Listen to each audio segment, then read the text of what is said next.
ಶತಕೋಟಿ ಹಿಂದೂಗಳ ಕನಸು ಪ್ರಭು ಶ್ರೀರಾಮ ಮಂದಿರ ಲೋಕಾರ್ಪಣೆಗೆ ದಿನಗಣನೆ ಶುರುವಾಗಿದೆ.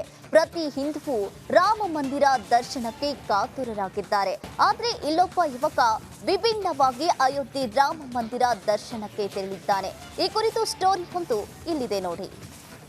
जय श्री राम, जय श्री राम। अयोध्या श्री रामचंद्र की जय, श्री हनुमान की जय, सीता माता की जय।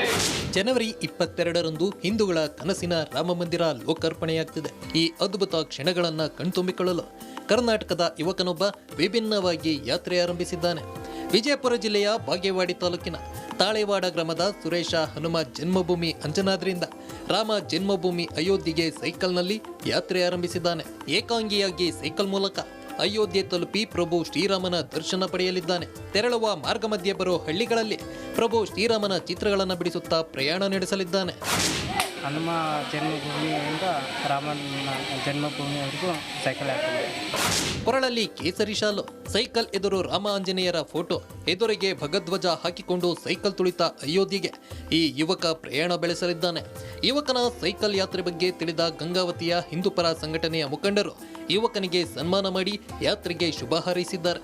ಯುವಕನ ಸೈಕಲ್ ಯಾತ್ರೆಯ ಬಗ್ಗೆ ತಿಳಿಯುತ್ತಲೇ ನೂರಾರು ಜನ ಯುವಕರು ಸೇರಿ ಸುರೇಶನಿಗೆ ಶುಭ ಹಾರೈಸಿ ಬೀಳ್ಕೊಟ್ಟಿದ್ದಾರೆ. ರಾಮನ ಬಂಟ ಹನುಮನ ನಾಡಿನಿಂದ ನಮ್ಮ ಕರ್ನಾಟಕದಿಂದ ಸುರೇಶ್ ಅಂಜನಾದ್ರಿಯಿಂದ ಅಯೋಧ್ಯೆ ತನಕ ಸೈಕಲ್ ಮೇಲೆ ಹೊರಟಿದ್ದಾರೆ. ಸೈಕಲ್ ಮೇಲೆ ಬರೋ ಹೋಗೋದಷ್ಟೇ ಅಲ್ಲ, ಮಧ್ಯ ಬರ್ತಕ್ಕಂಥ ಎಲ್ಲ ಊರುಗಳಲ್ಲಿ ಆ ಶ್ರೀರಾಮನ ಚಿತ್ರವನ್ನು ಪೇಂಟ್ ಮಾಡ್ತಾ ಅಯೋಧ್ಯೆ ಮುಟ್ಟಬೇಕಂತ ಸಂಕಲ್ಪವನ್ನ ನಮ್ಮ ಸಹೋದರ ಸುರೇಶ್ ಅವರು ಮಾಡಿದ್ದಾರೆ.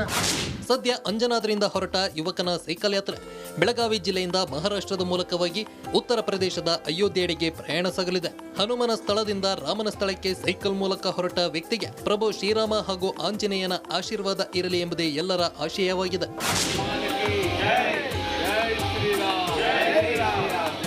ಈರಯ್ಯ ಹಿರೇಮಠ, ರಿಪಬ್ಲಿಕ್ ಕನ್ನಡ, ಕೊಪ್ಪಳ.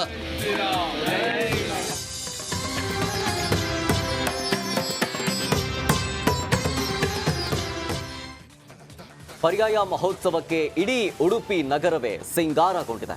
2 ವರ್ಷದ ಕೃಷ್ಣನ ಪೂಜಾ ಕೈಕರ್ಯ ನಡೆಸೋದಕ್ಕೆ ಪುತ್ತಿಗೆ ಮಠಾಧೀಶರಿಗೆ ಸಿಕ್ಕಿದ್ದು ವಿಶ್ವ ಗೀತ ಪರ್ಯಾಯಕ್ಕೆ ಭರದ ಸಿದ್ಧತೆ ನಡೀತಾ ಇದೆ. ಆದರೆ ಸರ್ಕಾರ ಈ ಮಹಾ ಕಾರ್ಯಕ್ಕೆ ಯಾವುದೇ ಅನುದಾನ ನೀಡಿಲ್ಲ ಅಂತೇಳಿ ಬಿಜೆಪಿ ಆಕ್ರೋಶವನ್ನ ಹೊರಹಾಕಿದೆ. ಆ ಕುರಿತ ಒಂದು ಸ್ಪೆಷಲ್ ರಿಪೋರ್ಟ್ ಇಲ್ಲಿದೆ.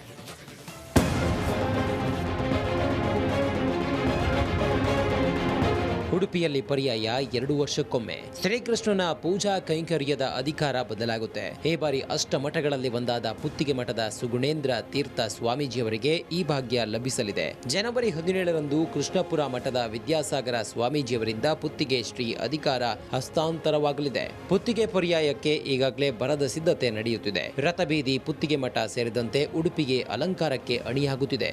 ಒಂದು ಕಡೆ ಪರ್ಯಾಯದ ಕೈಂಕರ್ಯದ ಭಕ್ತಿಭಾವ ಹೆಚ್ಚಾಗ್ತಾ ಇದ್ರೆ, ಇನ್ನೊಂದು ಕಡೆ ರಾಜಕೀಯ ವಾಕ್ಸಮರ ಶುರುವಾಗಿದೆ. ಪರ್ಯಾಯದ ಹಿನ್ನೆಲೆ ನಡೆಯಬೇಕಾದ ಅಭಿವೃದ್ಧಿ ಕಾರ್ಯಗಳಿಗೆ 25 ಕೋಟಿ ಅನುದಾನದ ಬೇಡಿಕೆ ಇಡಲಾಗಿದೆ. ಆದರೆ ಸರ್ಕಾರದಿಂದ ಯಾವುದೇ ಸ್ಪಂದನೆ ಸಿಕ್ಕಿಲ್ಲ. ಸಿಎಂ ಸಿದ್ದರಾಮಯ್ಯ ಅವರಿಗೆ ನೀಡಿರೋ ಆಹ್ವಾನಕ್ಕೂ ಸರಿಯಾದ ಮನ್ನಣೆ ಸಿಕ್ಕಿಲ್ಲ.